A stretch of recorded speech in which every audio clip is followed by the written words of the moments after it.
السلام عليكم. أنا اسمي عبد الله. في أمريكا بينادوني ABD. من وأنا صغير وأنا عندي حب للسيارات، وعندي شغف لتعديل السيارات وبالأخص السيارات القديمة. أنا من مواليد ينبع البحر، وانتقلت إلى أمريكا في عام 2012 للدراسة.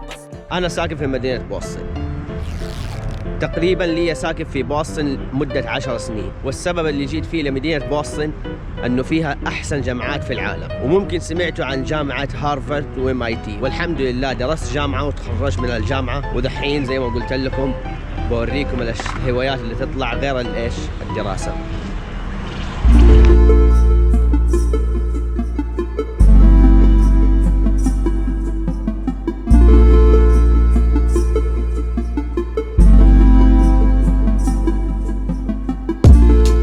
كثير من الناس عندهم حب للسيارات من أيام الطفولة، وكل ما يكبر الشخص يختلف اهتمامه وشغفه للسيارات.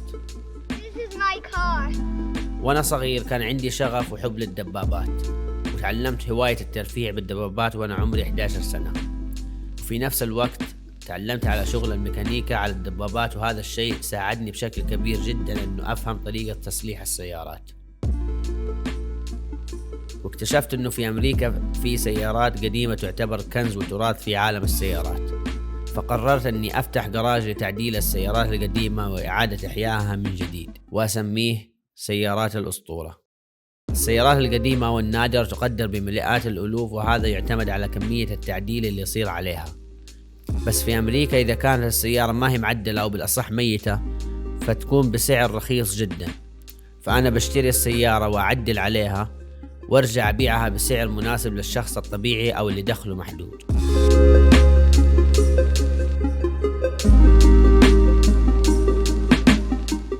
أول سيارة كلاسيكية عدلت عليها في أمريكا اللي هي كومارو موديل 1968، وبصراحة هذه كانت أفضل سيارة اشتريتها في حياتي. كثر حبي للسيارة حاولت أصلحها وأرجعها كأنها جديدة بحالة الوكالة، والحمد لله قدرت أضبطها من الصدام إلى الصدام.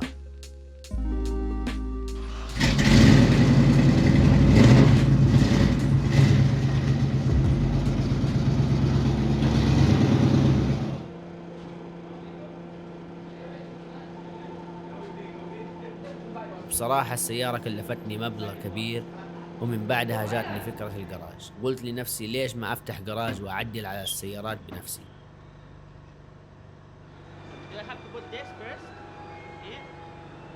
هذه الورشة اللي أنا أخذتها في أمريكا تقريبا قبل شهر، اسمها أمريكان ناشونال. طبعا إحنا غيرناها للأسطورة، السبب أنه خليناه الاسم موجود للدحين لأنه هذول ما شاء الله ليهم أكثر من 20 سنة وعندهم زباين، فما حبينا نخسر الزباين. طبعا في الورشة هذه أنا بسوي كل شيء.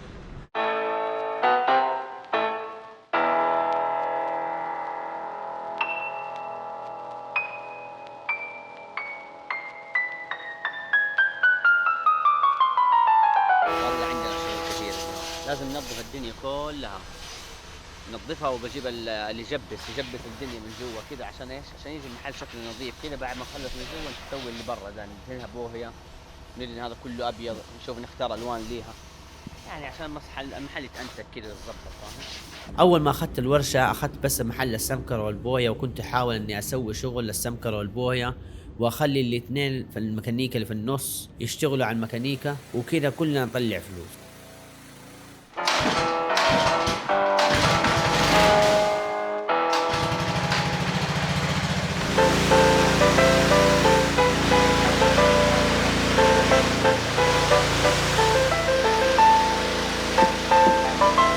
لما أخذت الورشة كانت في حالة جدا تعبانة.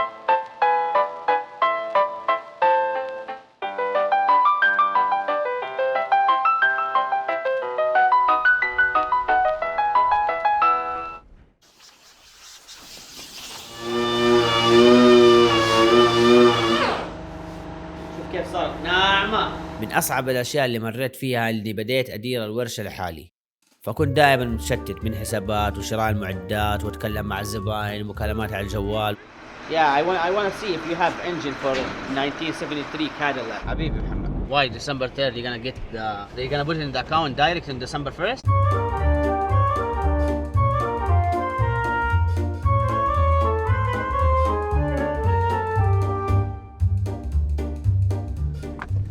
والله الفلوس تغير النفوس، على طول تغير كذا تخليك هابي، فاهم؟ تقدر تكون في البداية كذا كنت بتاع كله، وهذا الشيء طبيعي لأي شخص يبدأ بزنس في أي مكان في العالم. الحمد لله إني بتكلم عربي وإنجليزي لأنه أغلب الزباين للورشة عرب. فبدأت أصلح الورشة. No, listen, okay. I don't want to put screw now because we might change it. We might change this tomorrow. We're gonna see when the guy comes. Maybe we're gonna change. So I don't want to put screw there. But now just to paint this. Tomorrow we finish. We see what we're gonna do. You understand?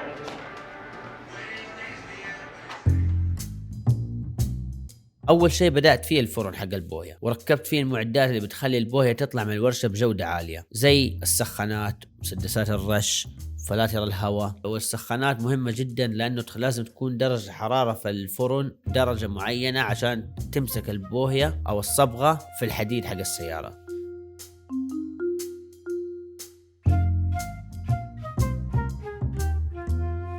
طبعا اللي ساعدني في تظبيط معدات الورشة واحد فنان اسمه جيمي.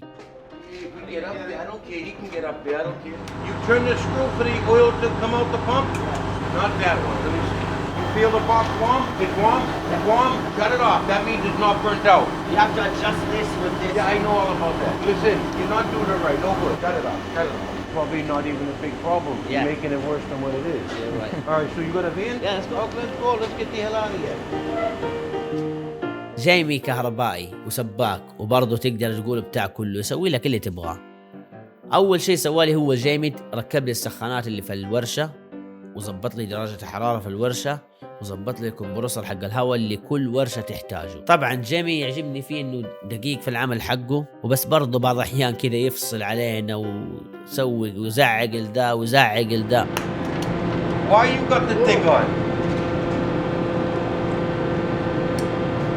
You see, we work. It's not how we work. You know what's happening? We're rushing. No good. No good. That's why I don't like. What? Yeah, I know. فإيش لو ما سويت الشيء قدامه بيرفكت اعرف إنه فصل عليك الرجال.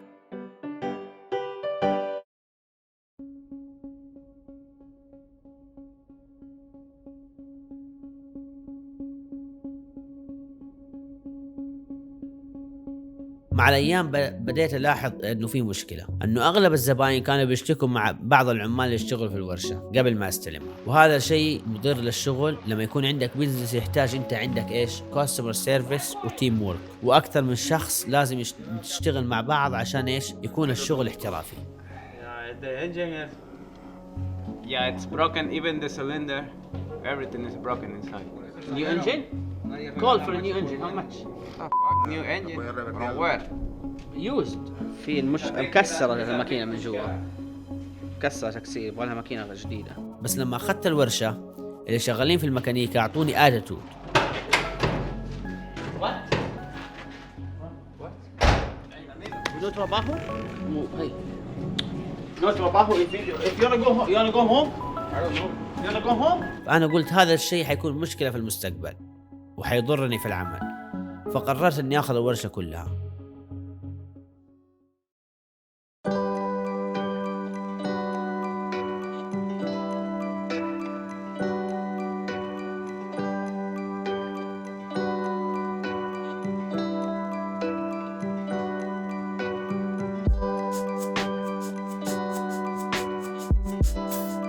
جاتنا عاصفة ثلجية وقفلت لنا الشغل كله، لازم ننظف الثلج ونشيل الدنيا، نسوي سويبة والسايد عشان ندخل السيارات مرة ثانية. والله مشكلة يا عمي. شايف السيارة دي مقفلة على حق الثلج دي زي الونش اللي تشيل الثلج على السنو بول، مقفل عليها هذه ومقفل عليها التريلر. يعني لازم نوخر السيارة دي ونوخر التريلر ونطلع السيارة وننظف الثلج برضه. مشكلة والله مشكلة. بس راح اسوي اشتراك للسيارة عشان نوخرها على الطريق وناخذ حق الثلج ونجرب ام الثلج.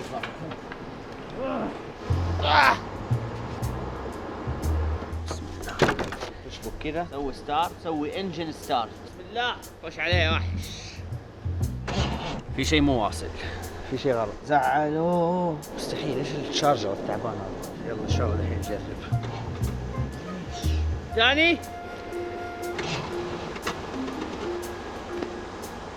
داني، ايش في شيء غلط. غريبة يا اخي، لا يشتغل على طول كهرباء. داني ويش داني؟ حمد تعرف تشغل؟ شغل بس اشغل السيارة؟ اشغل شغل.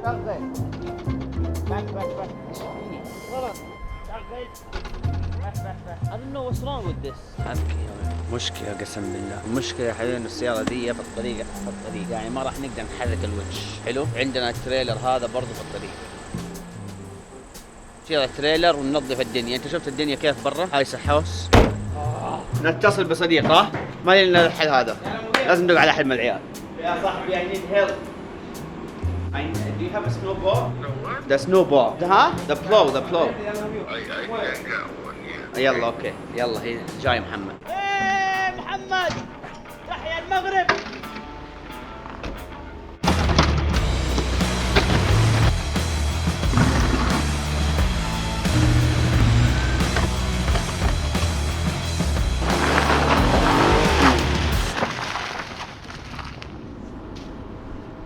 محمد راح.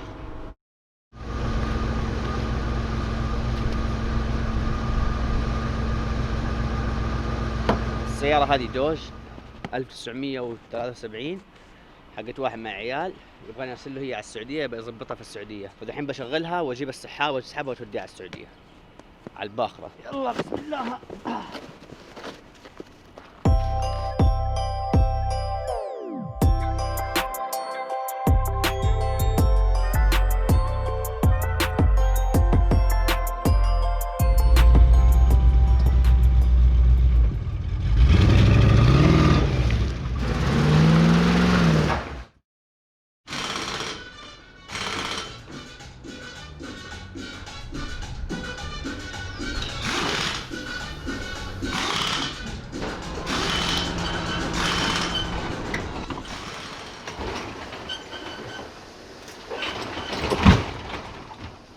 زي ما شفتوا كيف بدأت تعديل السيارات ومن فين أنا جيت وإيش اللي حببني في السيارات والمشاكل اللي عديت فيها من أول ما فتحت الورشة والصعوبات اللي مرينا فيها. بداية الخطوات كان معي واحد من أصحابي يعز علي، كان معي خطوة بخطوة خلف الكواليس ما ظهر على الشاشة، فحب واحدة من السيارات، فأنا إن ريتيرنز أبعدل له واحدة من السيارات وحاعطي له هي هدية إنه سوى المعروف هذا معايا. حوريكم في الحلقة الجاية إيش السيارة، حتشوفوا المفاجأة إن شاء الله على الحلقة الجاية نعطي له هي.